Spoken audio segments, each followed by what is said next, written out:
I found my dad.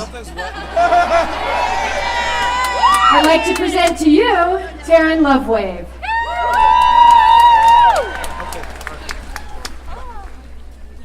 Let's all share a moment of silence. Just a brief moment.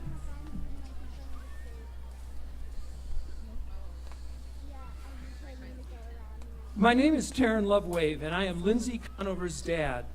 Lindsay is the lead organizer of this special event. I am honored to be a part of the Women's March on Washington in Santa Fe and welcome you to this awakening of your inner activists. This is the best march I have ever been in my entire life.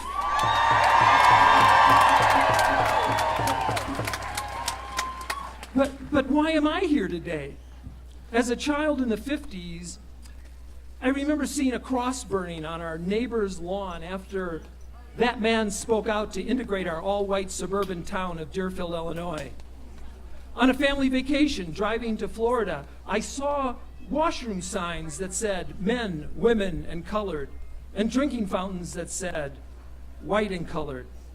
I remember hearing my father tell my mother when she expressed the desire to get a job in the 1950s, he said, "No wife of mine is going to work."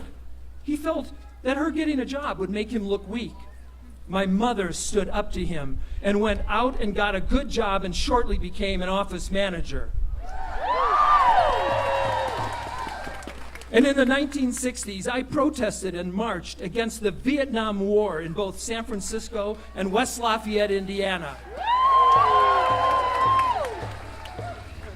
These events became catalysts that helped wake me up from my male dominator model hypnosis and realize that showing up and speaking out can and does make a difference. Now, it is wrong that the government wants to shut down Planned Parenthood. And if men carried babies, abortion would be a sacrament. It is wrong that men get paid more than women do for the same job. Rian Eisler, anthropologist and author of The Chalice and the Blade, said, "Women represent 70% of the 1/3 billion people in our world who live in absolute poverty. Consequently, any realistic efforts to change patterns of chronic hunger and poverty require changing traditions of discrimination against women."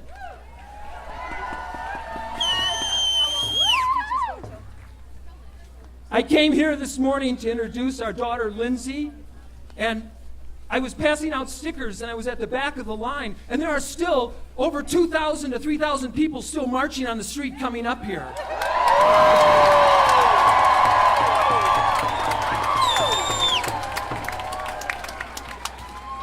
Channel 7 in their news reporting said there would be hundreds of people here today.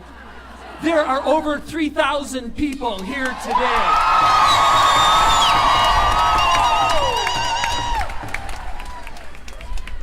Lindsay's mother, Barry, and I are so proud of Lindsay for speaking up and speaking out.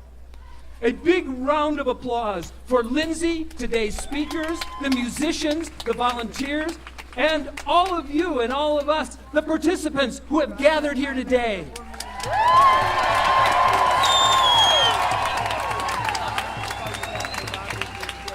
I'm especially moved by all the children that came here today. I know one family whose kids said, "I don't want to go skiing, I want to march." So take a look around. Let's right now, just take a look around at everybody here. This is your tribe. Speak up. Speak out. Wake up.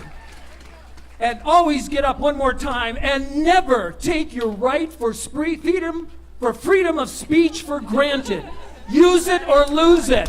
Thank you.